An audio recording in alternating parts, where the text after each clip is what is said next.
Lycos dit tankstation onder N31 bij Surg. Het ziet er in eerste instantie goed uit en het is echt nog vergees. In de vorige test waren ze nog tweede van Nederland. Nou koort nevens de ANWB een beetje skinner. Nou, we hebben het behoorlijk goed gescoord, dacht ik zo. Op hygiëne? Op hygiëne. Gewoon, je hoeft ook verder helemaal niks aan te raken. Dus op zich is het sowieso extra hygiënisch dan. Alles gaat met sensoren. En dat scheelt, want kraan gaan nevens de test de meeste bacteriën. En skien noeg het uit dat skien horen.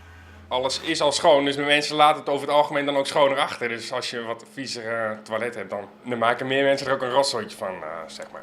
Maar extreme gevallen komen minder voor. Valt me eigenlijk mee langs de kant van de weg. Hopen zie je niet. Maar qua zichtbaar valt het eigenlijk meestal wel mee. Hoe was deze? Dit was perfect eigenlijk. Het enige nadeel was dat het doekjes op waren. Maar voor de rest was het goed. We stoppen altijd vanaf Harlingen de boot. Even hier is allemaal schoon. Aha, Ja. en dat weet je en dan kun je het veilig doen. Ja. Wat dat betreft zoekt u ze er eigenlijk om uit. Ja, anders ga ik niet. Dan ga ik liever in de berm. Ik hoor wel regelmatig van mensen dat het bij de andere pompen er nou niet altijd even schoon uitziet. Dus ik krijg ook heel vaak complimenten, dus dat is ook wel, dat is wel leuk natuurlijk. Best wel grus komt in het toilet. Ja, ja. Ja.